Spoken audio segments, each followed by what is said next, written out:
There is action where you watch car chases, explosions, and fist fights on the screen, and then there is action where you feel the thrill in your bones. I'd say Hollywood is getting better and better in the latter kind. Don't you think? Hello, Namaskar, welcome, Swagatam.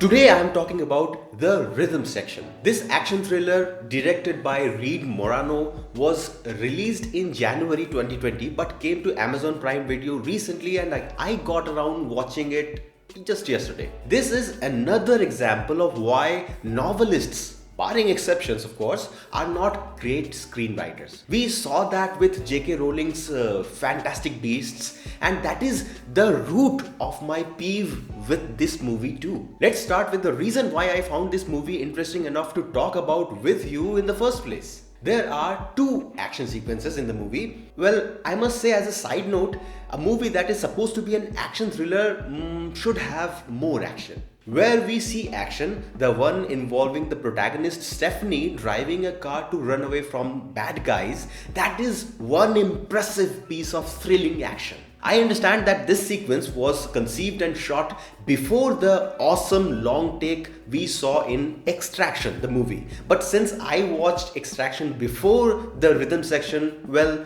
the car chase here reminded me of that. The sequence is excellently choreographed, shown as a single take, while we feel like we are really sitting in the passenger seat of a car that is being chased and shot at. And that accentuated by the thrilling music, well, watching it on a large screen would have been a thrill. Anyway, that was just a small sequence which comes just after a violent and understandably gritty, bloody, messy one-on-one fight. You see, this is a story of a woman, of a normal woman, average woman who just started her journey of revenge after a few months of informal physical training. When are you going to teach me to fight? It would take too long. How long? Your menopause will be a distant memory. Her first assignment was expected to be bad, altogether not perfect. This aspect of the movie is the reason why you would like the story. At least the premise. There's no cliche of an everyday woman suddenly becoming an elite assassin like James Bond or something. She is not perfect, she is not even a fighter. Blake Lively plays the part of the protagonist Stephanie Patrick, who was at her lowest point of life after having lost her family in a tragic plane crash. Along comes a reporter out of the blue telling her that the crash was actually a terrorist attack and that he was investigating the plot to bring the perpetrators to justice. It wasn't an accident. There was a bomb on that plane.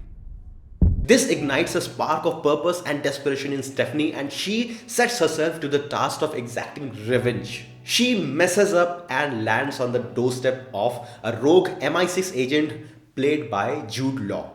I need your help to find the ones who did this. I've got nothing to lose. What about your life? What about it?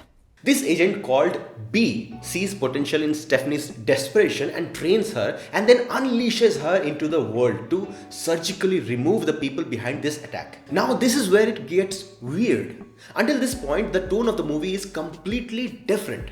Stephanie's life, her depression, her drug abuse and her overall existence are brilliantly portrayed by an amazing performance by Blake Lively. Honestly, that bound me to the screen, and that is what will make you care for what happens to this character later in the movie. But after B trains her and all of a sudden sends her to a mission to kill a terrorist contact, it makes the movie lose all focus on the story and become just another thriller. Stephanie's kills are sloppy and her survival only a matter of chance, but the action and the cinematography keep you hooked.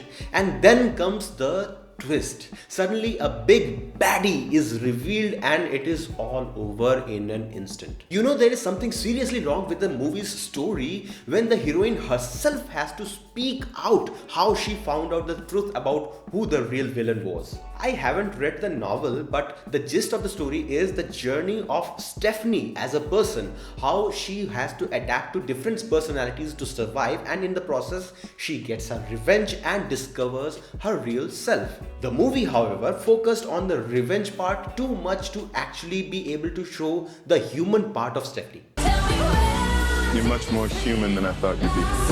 Then it's a good disguise.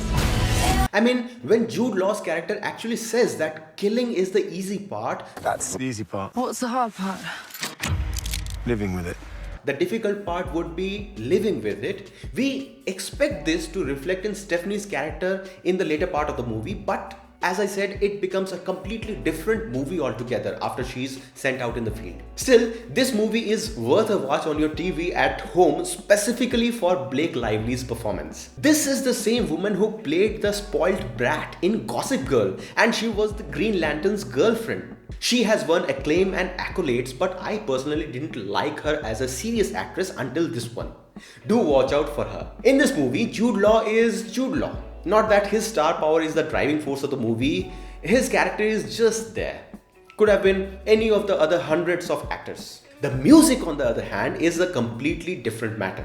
Steve Mazzaro's music is one of the finest thrill-inducing elements in this movie. It is suspenseful with some eerie violin and impactful percussions with Scottish bagpipes when the scene demands. I'm instantly drawn to the music. The score is available on YouTube Music for those of you who like this genre. Anyway, the rhythm section is a movie with a lot of potential, and it is painfully obvious that with some more focus on the story, it could have been a massive hit rather than the box office disaster that it was. Still, I would recommend you watch it for Blake Lively's performance and the very short couple action scenes, and I will give the rhythm section 6 thumbs ups out of 10.